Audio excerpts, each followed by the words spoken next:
Hebreos 10:38. Cuando hablan del justo, ¿sabes de quién habla? De un cristiano, de un justificado, de una persona que aceptó a Jesús en su vida. Cuando dice más el justo, no está hablando de un impío, no está hablando de un perfecto tampoco.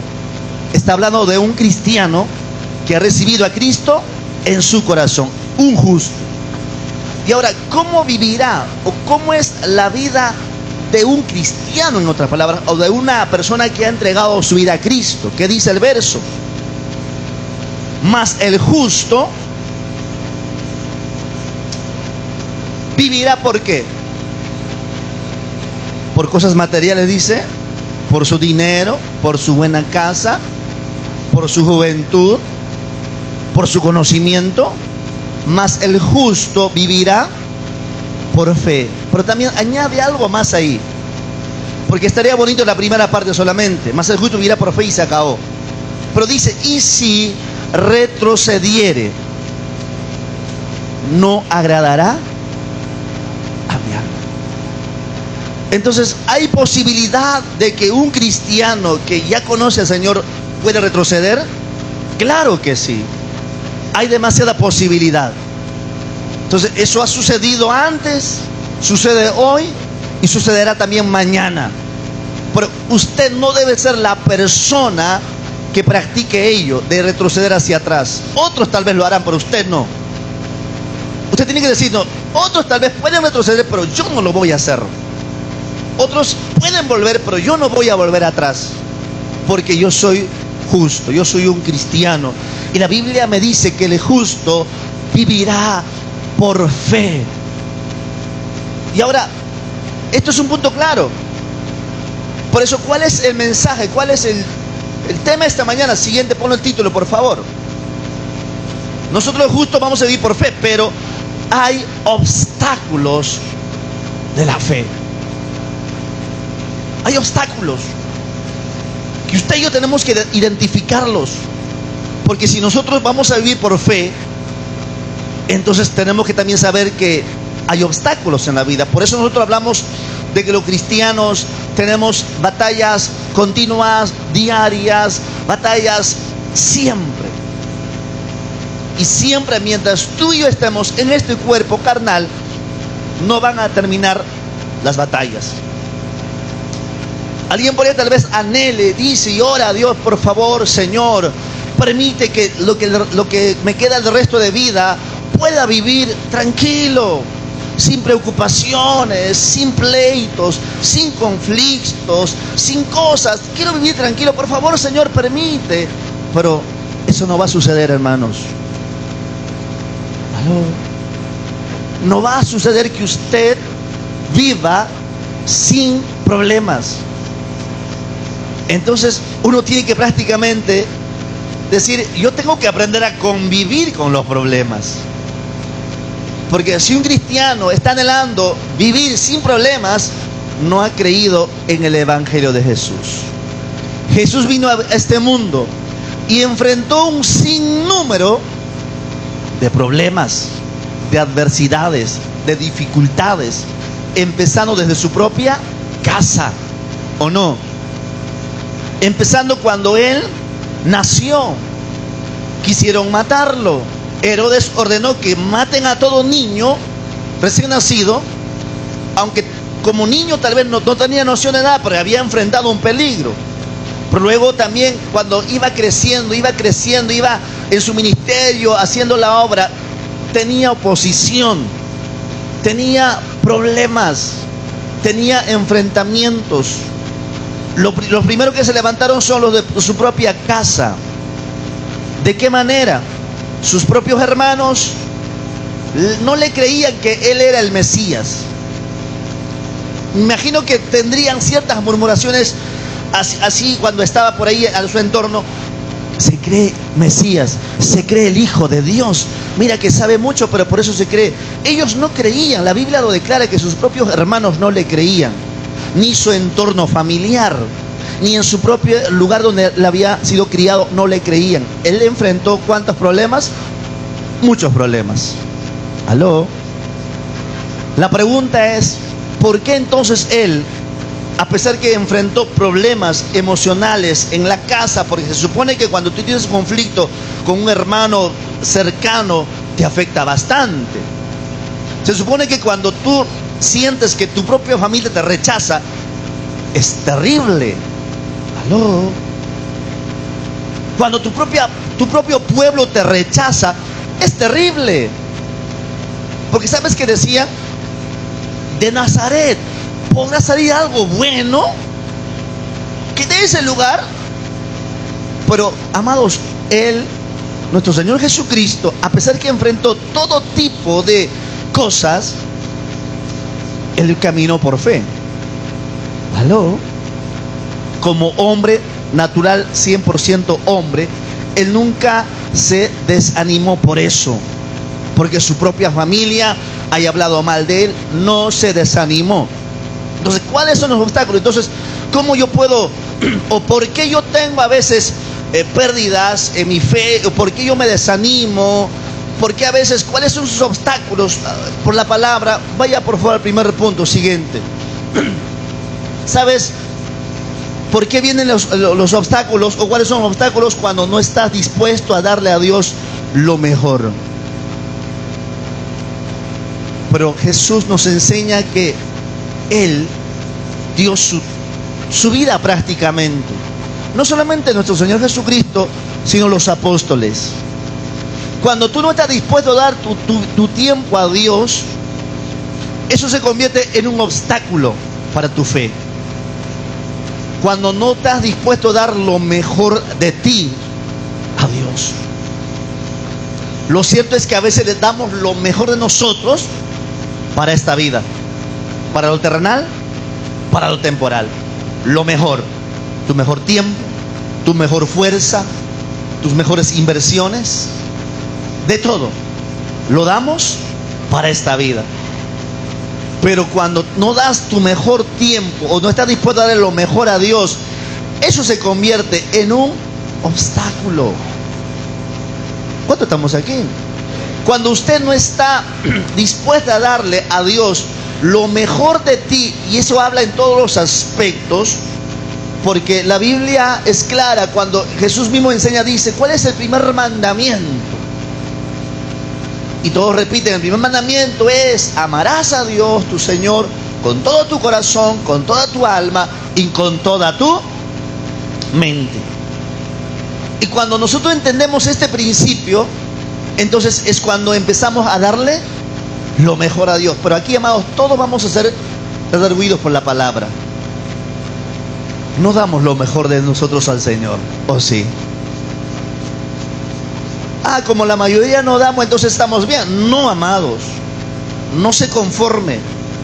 No porque el que te rodea o la persona que conoces también están, bueno, quiere decir que estamos bien.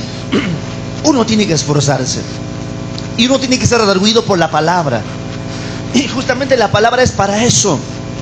La palabra es justamente para eso, porque muchos dirán, ¿y por qué no congregamos? ¿Y por qué no puedo venir una vez al mes, una vez al año? Usted puede venir, pero necesita venir todos los domingos, todos los cultos, porque cada día usted y yo necesitamos una palabra que puede marcar nuestra vida, que puede marcar nuestro corazón, que nos puede enseñar algo que no entendíamos. Y para eso yo tengo que tener un corazón y una mente abierta, un corazón abierto. Señor, yo necesito aprender de tu palabra. Entonces, esta primera parte nos confronta. Hay un obstáculo. ¿Cuál es el obstáculo? No estamos dispuestos a darle lo mejor de nuestra vida a Dios, incluyendo en todas las áreas: fuerza, tiempo, finanzas. ¿Aló? No estamos dispuestos a darlo. Pero Jesús lo dio todo. Dio su ejemplo, dio su vida, dio, amados, su propia vida en la cruz. Y no fue una muerte pues sencilla o fácil, fue una tortura. Pero Él estaba dispuesto a darlo todo, sin reservas, sin medidas. Pero el cristiano de este tiempo no da lo mejor, no lo da sin reservas, Primero lo piensa. Bueno, si es para Dios puede esperar. Hay otras cosas primeramente que tengo que hacer. Hacemos al revés. Hace una iglesia. Por eso, mira, hay un ejemplo bíblico en el Antiguo Testamento. Pon el siguiente versículo, por favor. Aquí el escritor de los Hebreos reconoce, pero leemos en el Hebreos 11:4, luego leemos en Génesis, y dice aquí, léelo fuerte conmigo, ¿qué dice? Por la fe. ¿Quién? Abel. ¿Qué hizo Abel? ¿Por qué lo hizo? Por la fe. Por la fe Abel ofreció a Dios más excelente sacrificio que Caín. ¿Qué más dice? Por lo cual alcanzó testimonio de que era justo. Y hace un rato hemos leído un versículo: el justo por la fe o vivirá por fe. Abel alcanzó testimonio de que era justo, dando Dios testimonio de sus ofrendas, y muerto aún, ¿qué dice? Aún habla por ella. Él obviamente murió hace demasiados siglos, pero hasta el día de hoy la Biblia, como es una Biblia presente, nos recuerda que Abel dio lo mejor sacrificio, lo mejor de sí, su mejor esfuerzo, porque Abel, como era pastor de ovejas, él obviamente se esforzaba en que todo ande bien, y agarró lo mejor, y lo mejor se lo dio al Señor. Por tal vez Caín tenía otro tipo de pensamiento y no lo dio lo mejor, aunque tal vez para él parecía, no, esto es lo mejor que tengo, pero su corazón no era lo mejor. Dio con una actitud diferente, una actitud incorrecta. Entonces, ahora, siguiente verso, por favor, avance un poquito. Bueno, aquí en la otra versión, ¿no?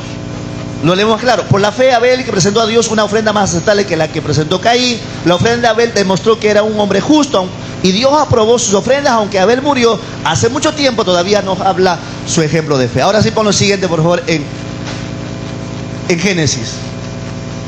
Génesis 4:4, en la escritura, nos dice: Abel también presentó una ofrenda. ¿Y cuál fue la ofrenda que presentó Abel? ¿Qué fue la ofrenda? Las mejores partes de algunos de sus corderos, que eran primeras crías de su rebaño. El Señor aceptó a Abel y a su ofrenda. La Biblia lo especifica. Aceptó a Abel y a su ofrenda.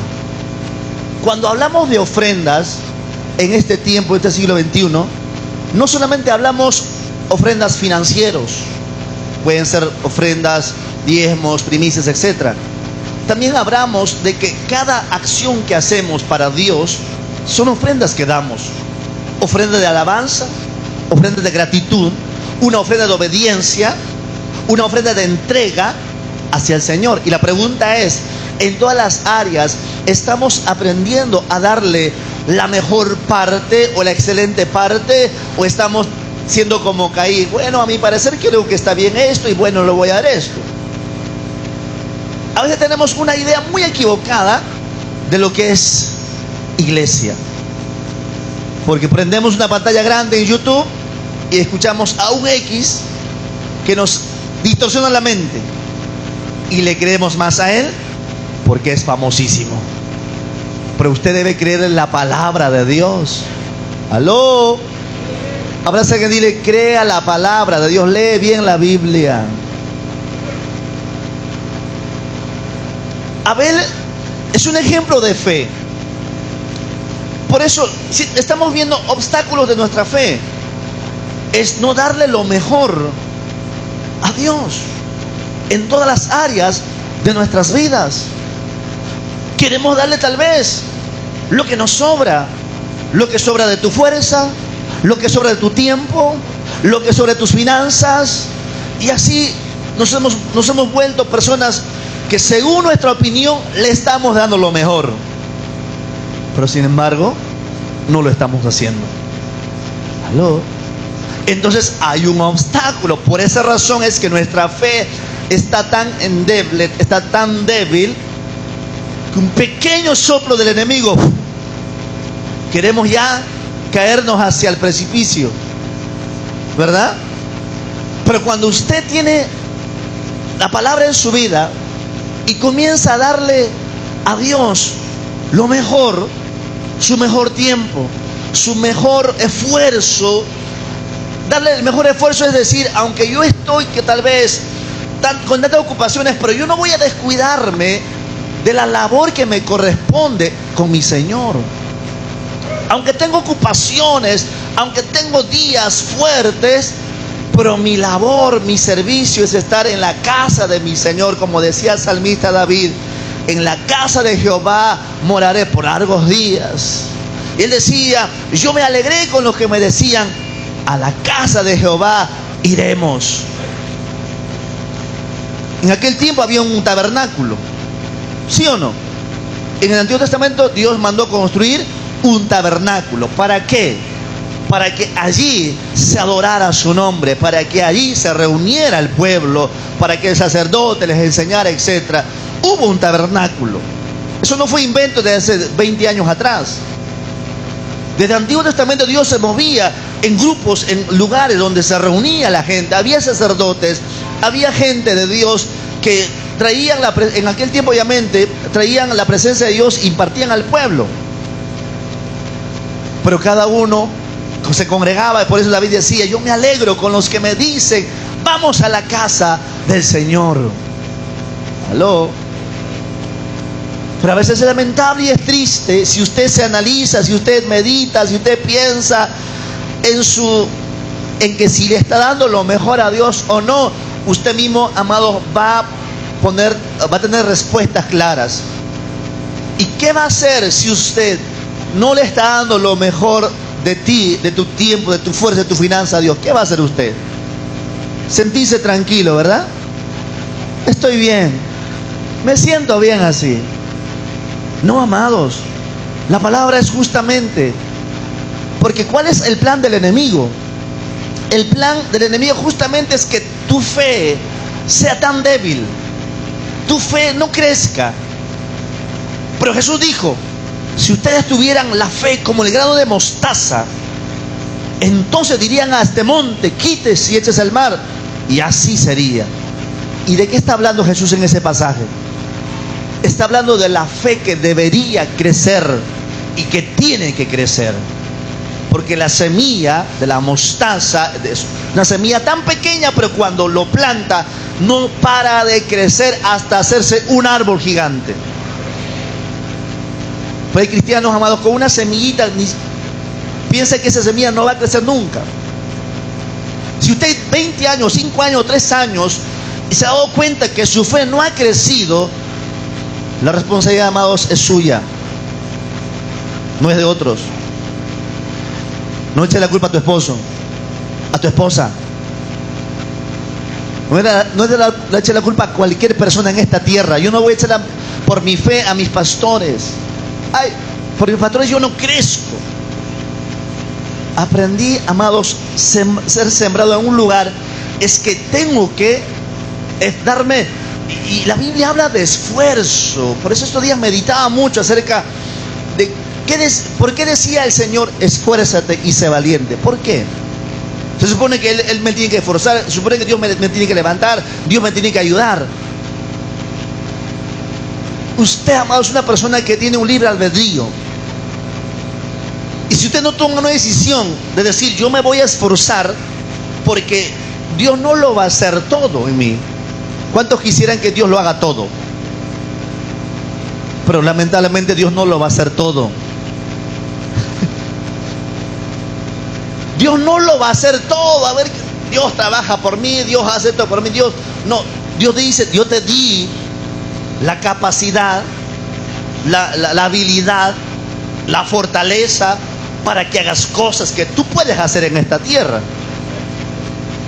O Dios puede perdonar por ti a tu hermano. Tú tienes que perdonar. O Dios va a amar a tu hermano por ti. Tú tienes que amarlo. Y si no siendo amar, pues tienes que llegar a amarla a esa persona.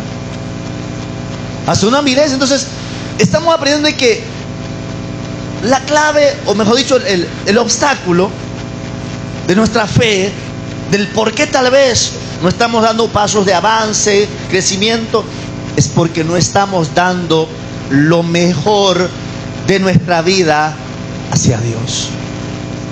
Aló. Abraza a alguien, dile: llegó el tiempo de darle lo mejor a Dios. Pero dile con una sonrisa mejor, porque lo veo un poco apagado, lo veo un poco triste, no sé qué ha pasado en tu vida. Pero dígale: llegó el tiempo de darle lo mejor a Dios. Y no se agarre el bolsillo por si acaso. Primero dale tu tiempo, tu fuerza. Porque usted puede ser una persona dadora financieramente. Qué bueno. Pues si usted no da su tiempo, no da su fuerza, no da su compromiso, entonces, amados, prácticamente no sirve de nada. ¿Aló? Porque ¿qué cosa dice el texto que hemos leído? Dios vio a Abel y a su ofrenda. Sería bueno que diga: Dios vio su ofrenda y se alegró. Abel no importa cómo estaba. No, Dios vio a Abel, que tenía un corazón recto, pero también vio su ofrenda. Por eso Dios te ve a ti primeramente. Hay un orden, no dice Dios vio a su ofrenda y luego vio a Abel. Cuando la Biblia es escrita ordenadamente, dice: Dios vio a Abel y a su ofrenda. ¿Cuántos dicen amén? Aceptó a Abel, dice en otra versión, y a su ofrenda. Pero a Caín no lo aceptó, tampoco le aceptó su ofrenda. Porque primeramente el corazón de Caín era un corazón incorrecto. ¿No? ¿Qué quiere usted, amado? ¿Que Dios te acepte a ti primero o que acepte tu ofrenda? Primero tiene que aceptarte a ti. Porque tienes un corazón arrepentido, un corazón recto, un corazón que por lo menos reconoce sus faltas. Un corazón que está humillado delante de Dios. Entonces tu ofrenda también es aceptado.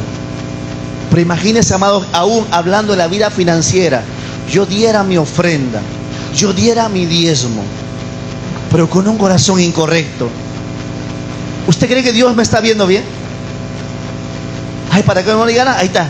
No, no es así, amados. Esto yo lo aprendí desde hace mucho tiempo, cuando nuestros pastores me enseñaban, me decían: hijo o hijos, cuando nos enseñaban en un estudio, si vas a dar lo que vas a dar con un corazón, mejor no le des, guárdatelo y vaya a comer tu pollito. Y así nos decía nuestro pastor. Porque usted va a echar aquí, maldición. Porque lo que se da para Dios, se da de corazón, se da con amor, con pasión. Como Abel lo dio a Dios con olor fragante, llegó a la presencia del Señor. ¿Cuántos dicen amén?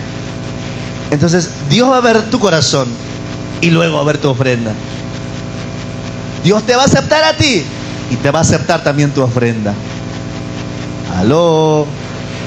Siguiente, por favor, vamos a avanzar un poquito.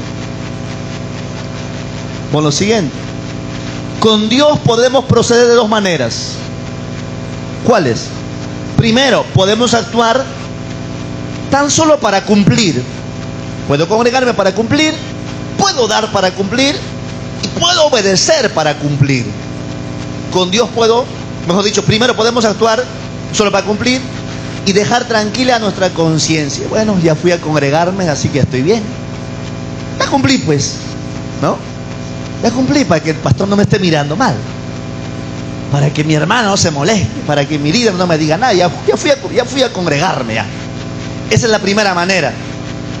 O podemos dar lo mejor que tenemos y de esa manera mostrar que Dios es el tesoro más preciado que tenemos. ¿Usted qué cosa hace? ¿Por cumplir? Porque sabe que Dios es el tesoro más preciado para su vida. ¿Aló? Jamás haga algo para cumplir. Jamás dé algo para cumplir. Porque es la manera más incorrecta que uno puede hacer las cosas para Dios. Porque, repito, Dios mira el corazón. Dios conoce el corazón. Pero prefiero hacer la segunda manera. Yo tengo que mostrar que Dios es el tesoro más preciado. Por eso es que voy a dar mi esfuerzo, mi tiempo. Voy a dar lo que pueda dar para mi Señor. pase lo que pase. Si tengo que hacer algo, lo voy a hacer. Quizás no pueda apoyar mucho más, pero lo que yo pueda, yo tengo que apoyar, porque para eso estoy sembrado en una casa. ¿Cuántos dicen amén, amados? ¿A su nombre, iglesia? Entonces la pregunta es, ¿cuál usted va a hacer? ¿De la primera manera o de la segunda manera? Levante la mano los que harán siempre como la de la primera manera. Por cumplir. ¿Aló? Repito una vez más, no se congrega por cumplir. No se viene los martes por cumplir. No se viene los jueves por cumplir. Usted mismo se engaña. Usted mismo se engaña y nunca va a crecer. Mira, que le estoy hablando con tanto amor y con tanta pasión en esta mañana. Jamás molesto. Ahora, pon lo siguiente, por favor. Vamos a avanzar un poquito. En Génesis 4:7, ahora le habla Dios ¿a quién? A Caín. Y le dice, serás aceptado si haces lo correcto. Pero si te niegas a hacer lo correcto, entonces ten cuidado. Léalo por favor fuerte. El pecado está a la puerta, al acecho y ansioso por controlarte, pero tú debes dominarlo y ser su amo, no al revés. Lo que hay en tu corazón, amados, si hay amargura, falta de perdón, eso no te puede dominar a ti, porque tu espíritu debería enseñorearse sobre tu alma. Porque ¿dónde está la amargura? ¿Dónde está la falta de perdón? ¿Dónde está, amados, cosas que tenemos en el alma? En el alma está allí todo vivo muchas veces. La amargura, la ofensa. Pero dice, en otras palabras, Dios a Caín. No sé cómo ha estado Caín. Caín ha estado enojado porque Dios aceptó la ofrenda de Abel. Dios aceptó la ofrenda de Abel y no aceptó la ofrenda de Caín. Y Caín obviamente se amargó, se enojó, se llenó de ira. Y Dios le dice, Caín, si haces lo correcto, entonces tú vas a ser aceptado. Pero luego lo dice, pero si niegas a hacer lo correcto, entonces ten cuidado. Esa amargura que tienes ahora te puede dominar. Y así fue. Abel fue dominado por su enojo, por su amargura. ¿Qué cosa hizo? Le abrazó a Abel, le dijo, Abel, acompáñame un ratito para dar una vuelta, y lo mató. Porque él no dominó su amargura, no dominó su ira, la ira lo dominó, la amargura le dominó, y por eso hizo aquello, mató a su hermano Abel. Ahora, en estos tiempos, también algunos de nosotros podríamos caer en una ira, como Caín, por algunas cosas. Podemos ofendernos por algunas situaciones como Caín. Nosotros los seres humanos nos ofendemos y podemos tener ira. ¿Aló? Aquí nadie va a levantar la mano para decir, no, pastor, yo nunca tengo ira. Usted puede airarse un momento por una ofensa. Pero ahí va la palabra. Ten cuidado. Que no te domine esa ofensa. Que no te domine esa ira. Porque usted puede convertirse en un Caín matando a su hermano. No, yo seré incapaz de matar. No lo vas a matar físicamente. Puedes matarlo espiritualmente. Puedes matarlo en sus sueños, en sus metas. Porque no te dejas dominar. Mejor dicho, porque te dejas dominar por tu ira. ¿Aló? Aquí estamos claros. Pero una palabra tiene poder para matar o para poder dar vida. ¿Sí o no? Claro, aquí fue literal. Caín no dio una palabra, solamente lo mató, agarró una piedra y lo mató a Abel y acabó con su vida. Pero en estos tiempos también se mueve este espíritu, claro que sí. Por eso estamos aprendiendo en esta mañana, amados, que hay que aprender a dar lo mejor a Dios, pero con un corazón correcto. ¿Cuántos dicen amén? Y dice, pero tú debes dominarlo y ser su amo. ¿De quién? ¿De tu hermano? No, de tus sentimientos, de tus cosas que hay en el corazón. Tú debes dominar. Vamos a orar en el día, hermano. Domina tu ira. Domina tu ofensa. Domina lo que hay en tu corazón que está ahí fuerte. Domina tu orgullo. ¿Aló? Es que ninguno de nosotros, amados, fuimos creados orgullosos ni ofendidos. Fuimos creados perfectos. Pero la ofensa, todo lo malo entró a nuestra alma y tenemos un alma fragmentada, dañada, con muchas cosas. Aquí, si tuviéramos una radiografía espiritual, veríamos una fragmentación terrible en cada persona. Mira, con ira, con odio, con recuerdo del pasado. Mira cómo le hirieron hace 20 años. Hubiera una situación terrible, amados. Por eso es que la Biblia, cuando dice que hay una lucha entre nosotros, entre el espíritu y la carne, ¿sí o no? La carne, cuando se refiere, está hablando al alma. Hay una lucha entre el alma y el espíritu. El espíritu quiere hacer lo correcto. El espíritu ha renacido en Dios y tiene la esencia de Dios. Y cuando el espíritu gobierna, ¿cuál es el fruto del espíritu entonces? Gálatas 5:22. Pero cuando ya no gobierna, sino que como Caín se deja que su amo es su enojo, su orgullo, su alma, entonces ahí vienen las obras de la carne. Y ahí están todo tipo de cosas: adulterio, fornicación, inmundicia, lascivia, ira, contienda, disensiones, herejía, hechicerías, etc. Y eso a veces no tenemos muy claro nosotros. Y pensamos, es que yo soy así. No, eso está hablando tu alma, diciendo yo soy así. Pero tú no eres así. Tu espíritu que ha renacido, ahora debes dominarlo. Pero ¿sabes por qué pasa esto? Porque no estamos dando lo mejor de nuestra vida a Dios. Por tanto, estamos menguando en nuestra fe. Estamos menguando en nuestra fe. A su nombre, iglesia. Vamos a darle mejor aplauso a Jesús en esta mañana.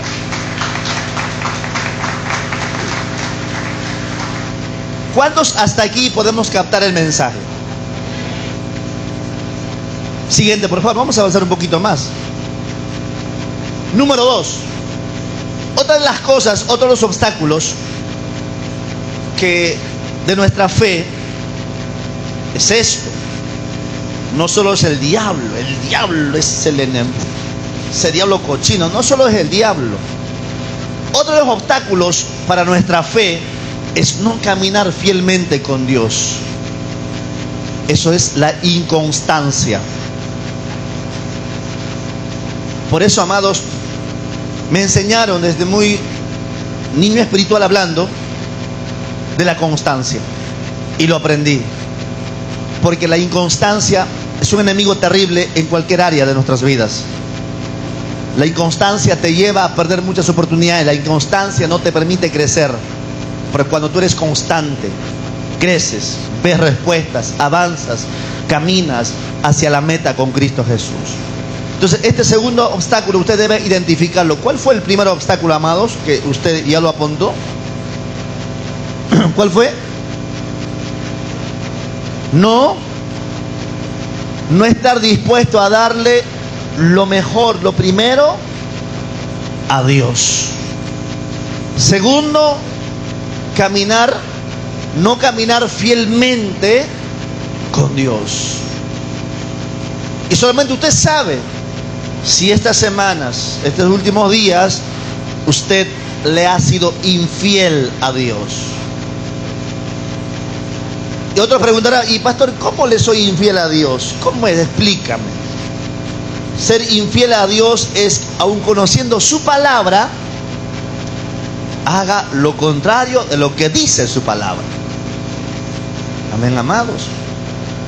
Porque usted y yo estamos comprometidos con Dios, ¿o no? Y tenemos un compromiso. Pero si hago cosas que la palabra ya me enseñó y todavía la practico, entonces soy un infiel. Pero también la inconstancia nos lleva a la infidelidad. Siguiente pasaje, por favor, con lo siguiente. Hebreos 11:5 habla de la fidelidad de un hombre. Mira, fue por la fe que Enoc ascendió al cielo sin morir. Desapareció porque se lo llevó, Dios se lo llevó. Pues antes de ser llevado, lo conocían como una persona que agrada a Dios. Enoc es el hombre conocido en la Biblia que caminó con Dios en una fidelidad extrema, y Dios dijo: me lo voy a llevar así vivo a este hombre. A pesar que en los primeros tiempos de Génesis, usted sabe que la historia empezó a corromperse, la humanidad, desde la caída de Adán y Eva, empezó a corromperse de una manera terrible, imparable. Pero había un hombre llamado Enoc que había aprendido la fidelidad a Dios. Entonces, de que alguien diga que no se puede ser fiel a Dios, es que la carne es débil, es mentira. Sí se puede ser fiel a Dios cuando tú te determinas, cuando tú haces las cosas bien, estás dispuesto a dar lo mejor a Dios, entonces también decides serle fiel a Dios. Entonces, amado, eso te lleva a tener una comunión mejor y mayor con Dios. ¿Cuántos dicen amén? Pero hay un obstáculo. ¿Cuál es el obstáculo? El ser infiel, el no tener una vida fiel. Amén, amados. Siguiente, por favor, vamos a avanzar porque el tiempo corre. Número 3. Estamos viendo rápido porque yo sé que el tiempo corre, amados. Me quedan 10 minutos. El tercer obstáculo, y usted ya ha visto ya los dos obstáculos. Entonces, pero de repente, ¿por qué no tengo ganas de ir a la iglesia? ¿Por qué no tengo ganas? Es porque tu fe está menguando, tu fe está tan débil, porque no quieres dar lo mejor a Dios, porque tú has sido infiel a Dios en alguna área de su vida. Número 3, porque no obedecer la dirección de Dios también es un obstáculo. Cuando usted no está, amados, no ha decidido obedecer la dirección de Dios. Yo pregunto en esta mañana, ¿cuántos obedecemos la dirección de Dios? ¿Qué pasó con ese amén? Pastor, soy sincero, por eso no digo amén. Ahora, ¿cuántos por la fe vamos a decir: yo voy a obedecer la dirección de Dios?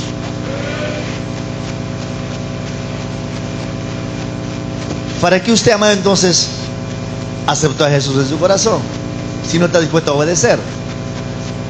¿Para que Él me salve solamente? Ya estoy salvo. De ahí viene el siguiente paso. Tengo que obedecer. No olvide, usted tiene un libre albedrío, una libre decisión. Si usted quiere, lo hace o no lo hace. Aquí nadie está obligado. ¿Aló?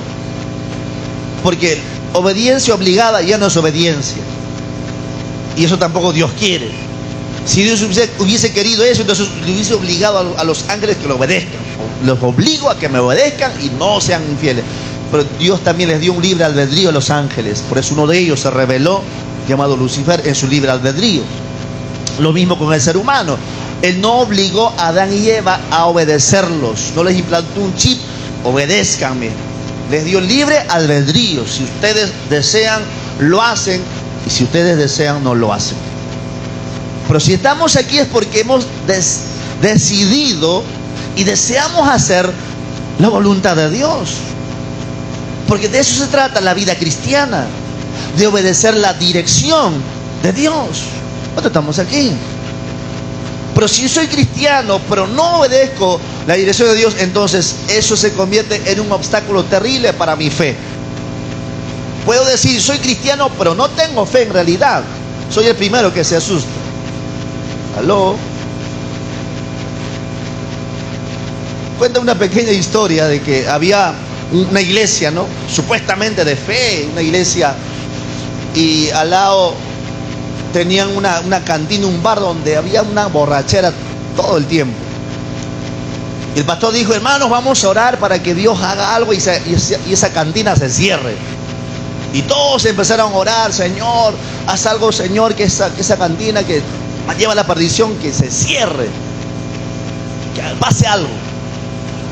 Y de pronto, a los pocos días, esa cantina se incendió y todo se perdió ahí, todas las cosas que había. Y el dueño de la cantina había escuchado que los cristianos de al lado oraron para que esa cantina se cerrara y los demandó. le demandó al pastor por orar con su iglesia que esa cantina se cierre, y por eso es que se quemó esa cantina. Viene el policía y el encargado de la iglesia, o el pastor de la iglesia va y dice: no, nosotros solamente hemos orado, pero nosotros pensábamos que iba a suceder lo que iba a pasar en la cantina. El policía, asustado, le dice: qué sorprendente, tengo un pastor evangélico que no cree en el poder de la oración, pero tengo un ateo que sí cree en el poder de la oración. O sea, el cantinero creía más en el poder de la oración y los demás no. Entonces, amados, tenemos que entender que nosotros tenemos que caminar y vivir bajo la dirección del Señor. Porque si no, amados, tenemos obstáculos. Por eso usted no puede vivir aquí, amado, o haciendo cosas, orando cosas que simplemente por hacer y sin fe. Hay un pasaje que es clarísimo en Hebreos capítulo 11. Sin fe es imposible agradar a ¿quién? Hebreos 11:6. Ok, amado, sin fe, ¿qué cosa? Es imposible agradar a Dios. Por eso hay obstáculos. Hay obstáculos para nuestra fe. Si no hubiera obstáculos, amados, sería bonito crecer en fe. Por eso es que, ¿por qué no todos crecen en fe de una manera unitaria, global? Solo unos cuantos crecen en la fe, porque esos unos cuantos primero le dan lo mejor a Dios. No son infieles a Dios, pero también siguen la dirección de Dios. Por eso ellos crecen en su fe. Por eso avanzan en su fe. Por eso ganan más almas, porque tienen fe. Pero cuando usted es leal a Dios, cuando usted no le da primer lugar a Dios, y cuando menos quiere seguir la dirección de Dios, entonces su fe cada día está débil. Por lo siguiente, por favor.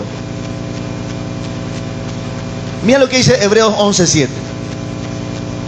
Fue por la fe que Noé construyó un barco grande para salvar a su familia del diluvio, en obediencia a Dios. Hubo un hombre que obedeció, y gracias a ese hombre que obedeció, la raza humana pudo salvarse. ¿Aló? Y los animales también. Gracias a un hombre que obedeció, dice el texto, quien le advirtió de cosas que nunca antes habían sucedido.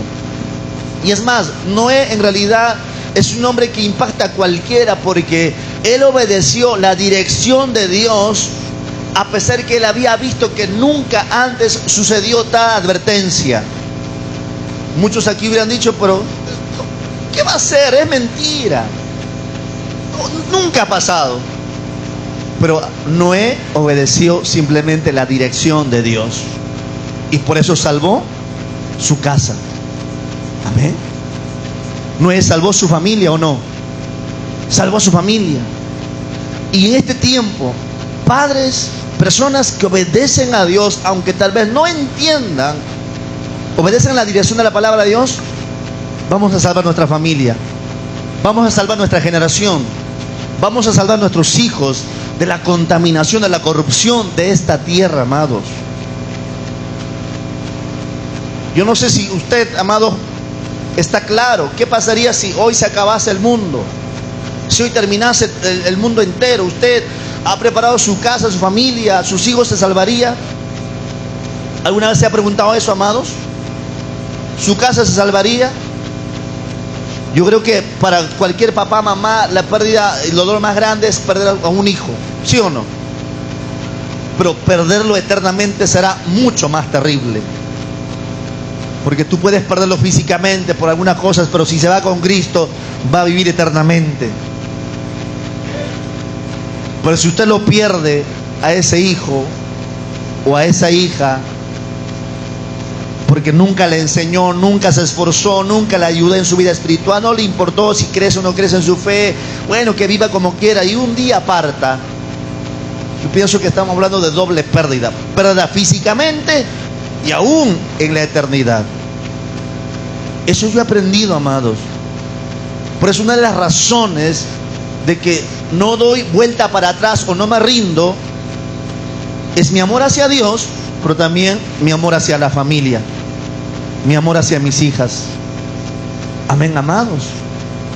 Usted me puede ver, amados, con un montón de cosas. De repente usted no ve, por delante ve todo bien, pero de repente por la espalda hay 1000 flechas, como alguna vez he visto en un video. Pero aquel hombre o aquella madre no se rinde y le dice a sus hijos todo está bien, aunque está tan lastimado por atrás. Dice todo está bien porque quiere luchar por su casa, por su familia. Haga usted lo mismo. ¿Cuántos dicen amén? Y bendigo a aquella mujer, a aquel varón que se ha fajado en Cristo y dice, yo no voy a darle lugar, y yo no voy a darle lugar al desánimo, al abandono. Yo voy a creerle a mi Señor que Él me va a ayudar. Y Él te va a ayudar con tus hijos, con tu familia, con tus generaciones. ¿Cuántos dicen amén? Siguiente, por favor. Hablamos de quién, de Noé. Y verso 11 dice, ahora bien, Dios vio que la tierra se había corrompido y estaba llena de violencia. Dios observó toda la corrupción que había en el mundo, porque todos en la tierra eran corruptos en aquel tiempo.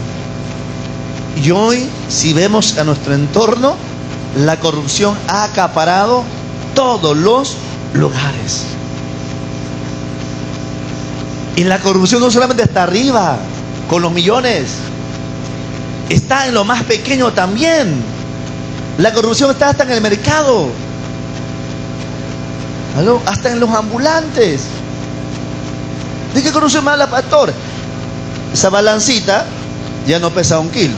O cuando pesas 1 kilo, realmente tiene 900 gramos. ¿Eso qué cosa es? Corrupción. O sea, está hasta de las más mínimas cosas. Y nosotros vamos con los corruptos tan arriba, pero analizando bien, la gente mismo se corrompe.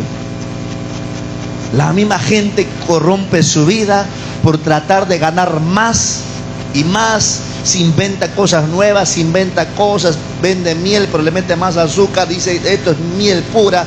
Eso también es corrupción. Vende agua y se mete agua del caño, solamente San Caño, y eso también es corrupción porque no hay legalidad, ya no hay temor. O sea, cada quien diariamente quiere inventarse cómo ganar más, la astucia, la habilidad. Entonces, si nos damos cuenta, esta palabra también es, en la tierra todos se están corrompiendo. ¿Aló? Pero el cristiano, el Hijo de Dios, primeramente debe de aprender a tener temor de Dios. Y cuando hay temor de Dios, tú puedes escapar de la corrupción. Aunque pueda haber corrupción a tu entorno, Noé no se corrompió. ¿Aló? Noé no se corrompió. Amados, en la vida podemos encontrar gente que tenía a Dios en su corazón, aunque estuvieron en lugares tan corrompidos, pero no se corrompieron, porque ellos determinaron, como Daniel, no contaminarse con el entorno, ni con la comida del rey. Entonces sí se puede. No porque todo el mundo sea corrupto, también hay que ser corruptos.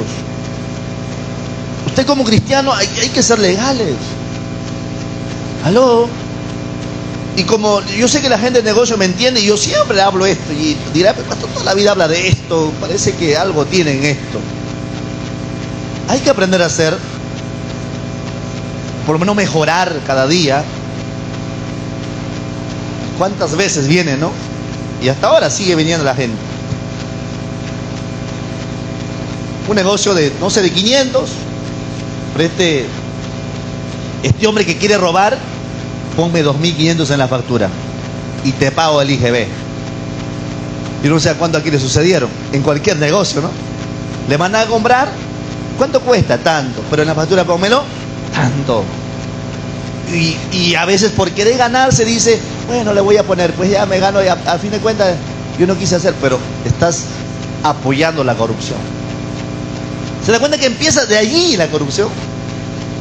Y arriba obviamente ya es recontra vistoso, ¿no?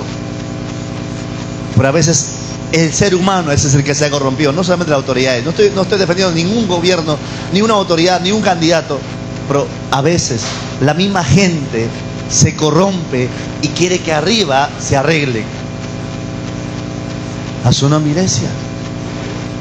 Y vemos aquí que Noé era el único que no se había corrompido con su familia, porque toda la tierra era corrupta. Siguiente, por favor. La desobediencia siempre traerá como resultado, ¿qué va a traer la desobediencia? La muerte. Pregunto en esta mañana, ¿cuántos vamos a obedecer la dirección de Dios? No, parece que están, no sé. ¿Cuántos vamos a obedecer la dirección de Dios? ¿Le cuesta decir amén mucho? O dice, no, pastor, creo que no lo voy a obedecer, por eso mejor no digo amén. ¿Que se quiere quedar en ese estado de desobediencia? Ojo, la desobediencia como resultado va a traer ¿qué cosa? Muerte espiritual, muerte en sueños, metas, muerte familiar, etc. Luego tal vez puede ser muerte física. Pero la obediencia nos permitirá ver la mano de Dios, aunque una solución parezca imposible. Entonces decido obedecer. Vamos, abraza a alguien, dile, hermano, yo decido obedecer. Pero dígale, decido obedecer. ¿A quién? A Dios. La dirección de Dios. Por favor, aprenda esta palabra en esta mañana. No estoy hablando para personas perfectas, no estoy hablando para personas que no tienen errores. Estoy hablando para personas que tenemos a veces luchas constantes, pero que cada día nos esforzamos a darle lo mejor a Dios. Nos esforzamos a mantenernos fiel a Dios. Nos esforzamos, amados, a darle lo mejor a Dios en nuestras vidas. Nos esforzamos a ser gente que camina bajo la dirección de Dios. Porque la desobediencia trae muerte. La desobediencia trae muerte, pero la obediencia trae, amados, como resultado la gloria de Dios y muchas cosas buenas para nosotros. ¿Cuántos dicen amén? Entonces, uno tiene que tomar decisión. Yo decido obedecer. ¿A quién? A Dios. Me dan todavía 5 minutos, ya se me fueron ya. ¿Sí? Siguiente, avance por favor. Número 4. Me quedan 10 puntos y terminamos. No, tranquilo, ya termino con 2. Número 4. ¿Cuál es otro de los obstáculos de la fe? Un enemigo de la fe. No confiar en lo que Dios prometió. Amados, me encuentro con cada persona que profesan una promesa pero no le creen. Y eso es un obstáculo, la incredulidad prácticamente. No confiar en lo que Dios prometió. Otra palabra, la incredulidad es un obstáculo de la fe. Por eso cada vez que Jesús, aún Jesús cuando fue al lugar donde estaban los enfermos por mucho tiempo, un estanque llamado Siloé, había un montón de enfermos y había uno que tenía 38 años ahí postrado, paralítico. Y Jesús le pregunta, ¿qué quieres que yo haga por ti? ¿Verdad? Y el hombre le dice, Señor, quiero recuperar mi vida, quiero sanarme. Jesús te pregunta primeramente, ¿qué quieres que haga por ti? Y hay gente, amados, de repente, que tienen promesas, que lo leen, que lo pegan en la pared, pero no le creen esa promesa. Hay promesas que debes de creerlo. Mi casa y yo serviremos a Dios y yo le creo con todo mi corazón. Que Dios va a terminar la buena obra que empezó en mí, lo va a terminar, yo le creo con todo mi corazón. Que todo lo que pasa para los que amamos a Dios ayuda para bien, yo le creo con todo mi corazón. Pero usted a veces lee de repente un versículo, una promesa, como no le cree, entonces su fe cada vez más se debilita.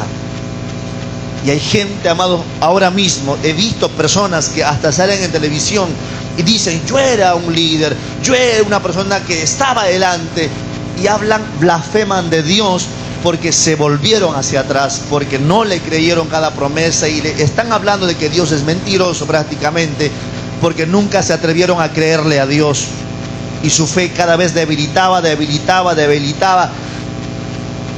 se dejó arrastrar al mundo prácticamente. ¿Y cómo queda esa gente? Hablando mal del evangelio. ¿Alguna vez usted se topó con alguien como ese? ¿Alguna vez alguien dijo, yo he servido tantos años, pero no? Habla mal de Dios, habla mal de la iglesia, habla mal de los hermanos, etc.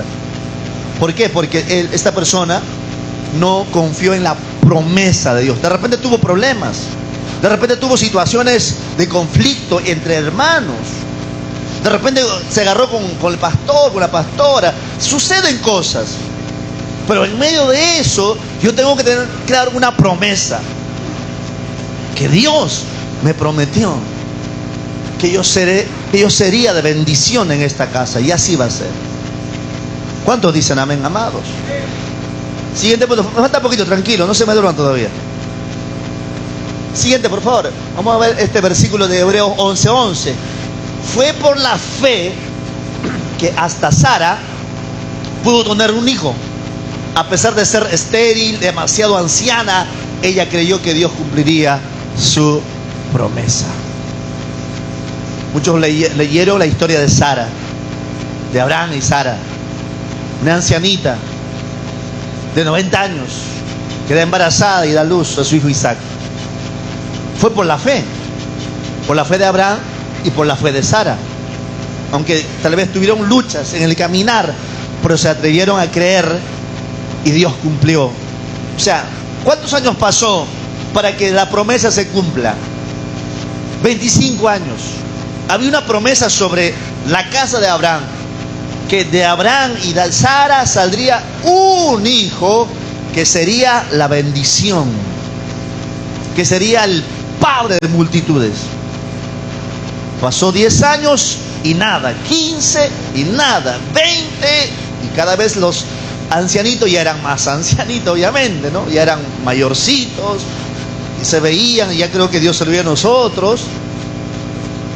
Pero Abraham tuvo 100 años y llegó la promesa. Sara tenía 90, llegó la promesa. Entonces Dios es un Dios que cumple lo que promete. En la Biblia tú vas a encontrar muchas historias que cuando Dios habló, cumplió, así hayan pasado años. Para que Israel tomara posesión de la tierra prometida pasaron 40 años, pero Dios lo cumplió. Amén, amados. Dios va a cumplir su promesa en cada uno de nosotros. Entonces no permitas o no dudes en tu corazón de tener desconfianza de la promesa de Dios, porque eso se convierte en un obstáculo para tu fe. Cuanto más confianza tienes en la promesa de Dios, tu fe crece, tu fe prevalece. Puedes estar en un momento, en una situación, amados, no sé, de un momento donde pareciera que nadie te va a sacar, pero tú dices, yo sé que tengo un Redentor que vive y yo voy a creer en el Señor. Entonces, mi esposa y yo, en estas últimas semanas, estamos en modo fe. Y es el mejor modo de vivir. ¿Aló? Porque cuando humanamente puedes contar, puedes decir, mira esto, lo otro, todo, eso todavía no es la fe real. La fe real se manifiesta cuando pareciera que en tus manos no hay nada. Y es donde te toca levantar las manos, Señor, yo te creo. Porque cuando tú tienes una solución, una salida humanamente, no es tanto fe. Pero cuando tú no tienes salida y dices, yo te creo, Señor, que tú vas a darme una salida, entonces allí se manifiesta la fe verdadera. ¿Aló? ¿A su nombre, iglesia? Entonces, ella vio la promesa de Dios. Siguiente, por favor, ya estamos casi finalizando. Debemos abrazar las promesas de Dios y apegarnos a ella, a la promesa. Debemos abrazar, creer la promesa de Dios y apegarnos a ella. Es como que no soltarlo. Es mío esa promesa. La verdad es que no existe en el universo palabra más confiable que la de nuestro Señor, que la de nuestro Creador. ¿De quién es la palabra más confiable? ¿De tu esposo? ¿De tu esposa? Sí, claro que sí, pero más confiable, el que nunca te va a dar una mentira, es el Señor. Porque en Él no hay mentira, no hay engaño, no hay sombra ni variación. En Él no hay nada que pueda decir. De repente lo dijo por emoción, se emocionó mucho Dios y lo habló. Dios no es emocional. Dios no habla cosas sin antes tener, mejor dicho, sin que no se cumpla. Lo que Dios habla es porque así va a suceder. ¿Cuántos conocen el pasaje que dice, Dios no es hombre para que mienta, ni hijo de hombre para que se arrepienta? Lo que Él ha dicho, lo hará. Por eso, amados, abraza la promesa de Dios. Y la verdad es que no existe en el universo palabra más confiable que la de nuestro Señor Jesucristo, nuestro Creador. Amén, iglesia. Por otro lado, el enemigo también tiene palabras, pero son puras mentiras. Ojo siempre aquí claramente. No solamente habla Dios a tu vida, también te habla el diablo. Con Adán y Eva hablaba Dios, pero por ahí apareció también la serpiente para hablar con Eva. Y le habló de una manera tan sutil, con palabras suaves, con palabras bonitas. La sedujo hasta que Eva cayó. Así es el enemigo. El enemigo nunca te va a hablar feo, nunca te va a hablar de una manera para asustarte. Te habla sutilmente, con palabras suaves, pensamientos suavecitos. Pero si usted no discierne con la palabra, usted puede estar abrazando las mentiras del diablo y no las promesas de Dios. Pero en este día, amados, abracemos las promesas de Dios y desechemos las mentiras del enemigo. ¿Cuál es la mentira del enemigo? La mentira del diablo es que contigo no cuentan. La mentira del diablo es que aquí tú no encajas. La mentira del diablo es que aquí todos te rechazan, todos te miran mal. Son mentiras del diablo. Abraza la palabra de Dios, abraza la promesa del Señor. Amén, amados. ¿Usted cree que no ha venido a mi vida ataques, mentiras? Claro que sí, pero los desecho rápidamente. Porque el día que yo abrace una mentira del diablo es el día que voy a tener, amados, un conflicto interno tan profundo. Pero nunca lo voy a hacer porque tengo la palabra en mi corazón. Para eso uno tiene que estar fluyendo en la palabra del Señor siempre. Siguiente, por favor, ya estamos casi por terminar. Número 5 y terminamos. Otro de los obstáculos, y aquí, amado, agárrese bien la silla, no vaya a volar. Otro de los obstáculos es no negarse a uno mismo por la causa de Cristo. O sea, cuando yo no me niego a mí mismo por causa de Cristo, entonces me estoy oponiendo a la fe. Es un obstáculo a mi fe. Amado, Jesús, le decía al principio, pasó tantas luchas, conflictos, adversidades, pero Él tuvo que negarse a sí mismo. Cualquier persona obviamente se ofende cuando llaman diablo, ¿o no? Porque a Jesús le dijeron Belzebú, que significa príncipe de los demonios. Y Jesús, si hubiese sido uno de nosotros, ¿qué te pasa? ¿Cuál Belzebú? Toma para acá, ¿no? Pero Jesús moría, se negaba. O sea, morir, negarse, es eso. Porque si nosotros no nos negamos, amados, vamos a ver que todos nos quieren hacer daño en esta tierra. Pero literalmente a Jesús le querían hacer daño a todos, los religiosos sobre todo. ¿Sí o no? Le decían de todo. Le decían comelón, bebelón. En otras palabras, yo creo que decían borracho a Jesús. No es que Jesús se emborrachaba, sino que se sentaba en la mesa con los borrachos. ¿Para qué se sentaba? Para poder anunciarles el mensaje de Jesús. Se sentaba en una mesa con las prostitutas. Y me imagino que por ahí metían ideas, personas, mira Jesús, ¿dónde anda? Pero Él tuvo que caminar negándose. Por eso Él dice en nosotros, si alguno quiere ser mi discípulo, niéguese a sí mismo, tome su cruz y sígame. Es que en el Evangelio, amados, si no te niegas a ti mismo, no puedes avanzar.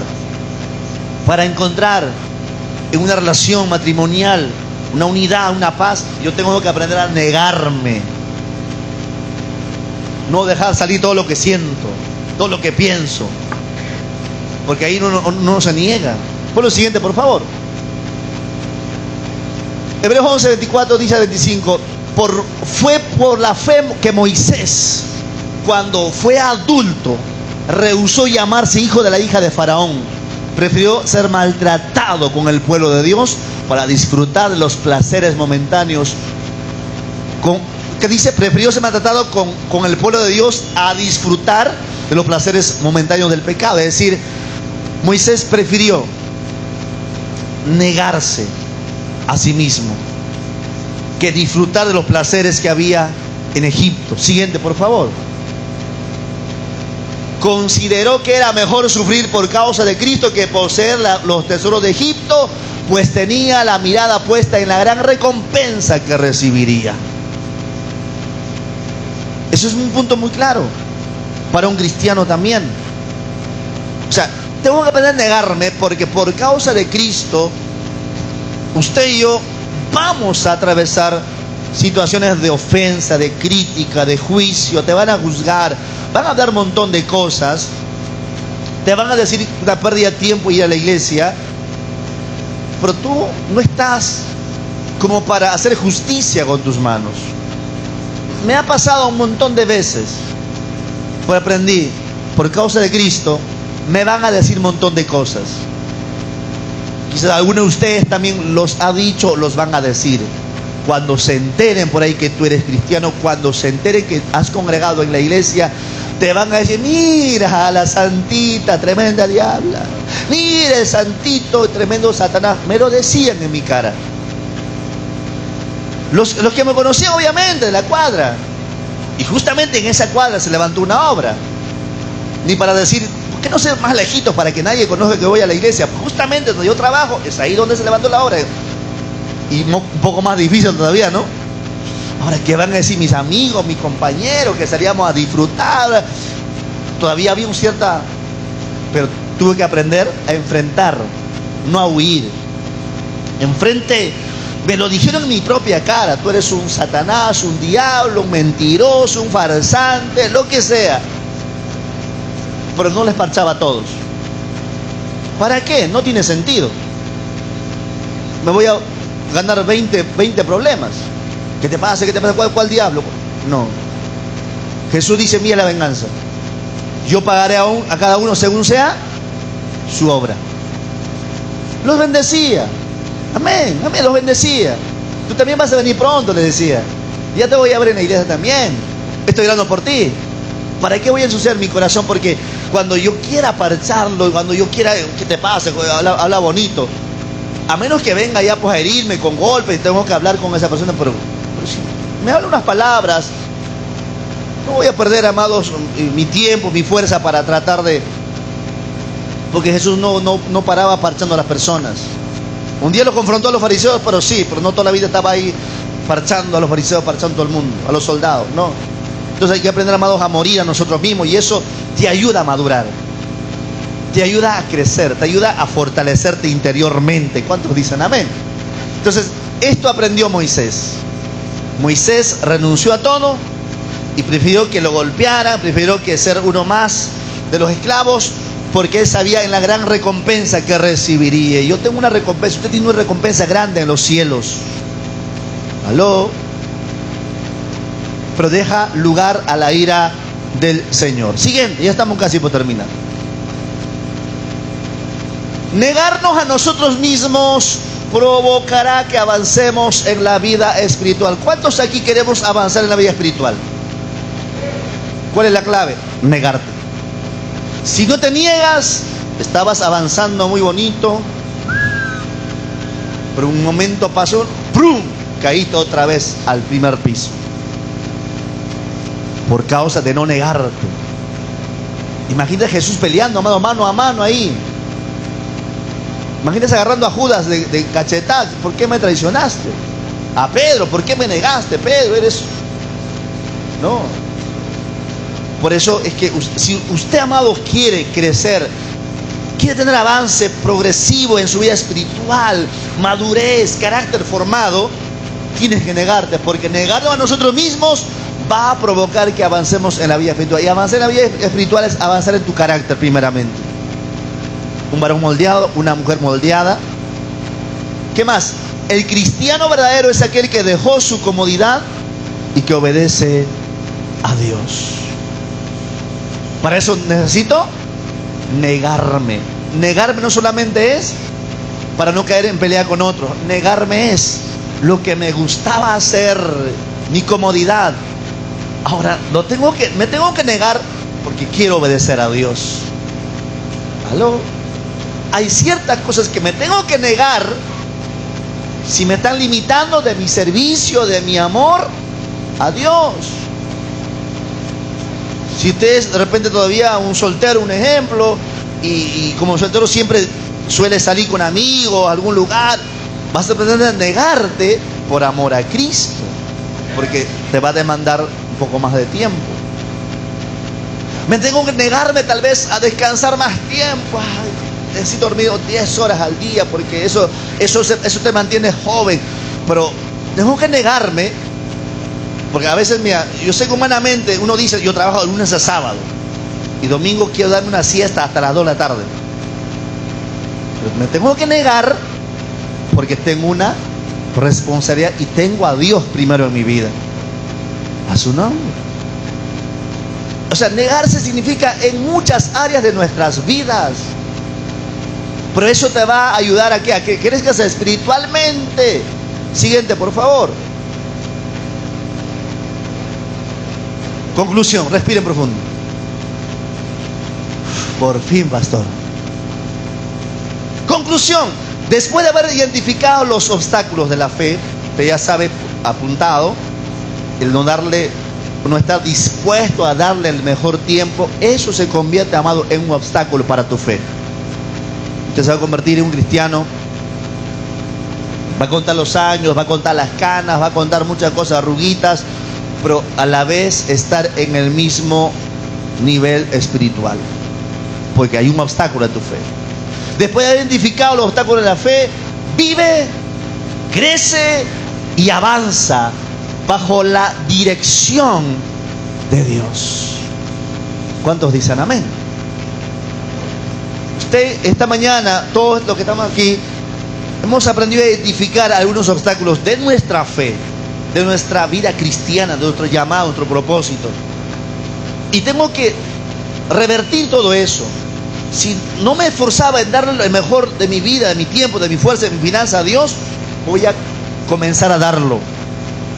Él se merece el primer día de la semana. Él se merece el primer tiempo de mi vida. Los domingos lo consagro para mi Señor, porque quiero darle mis primeras horas a mi Señor, mis primeros momentos a mi Dios de esta semana. Uno entienda a darle a Dios lo primero. Entonces va a aprender a tener una comunión más real con el Padre Eterno y va a dejar una vida simplemente religiosa. ¿Cuántos lo creen, amados? Entonces póngase pie esta mañana porque el tiempo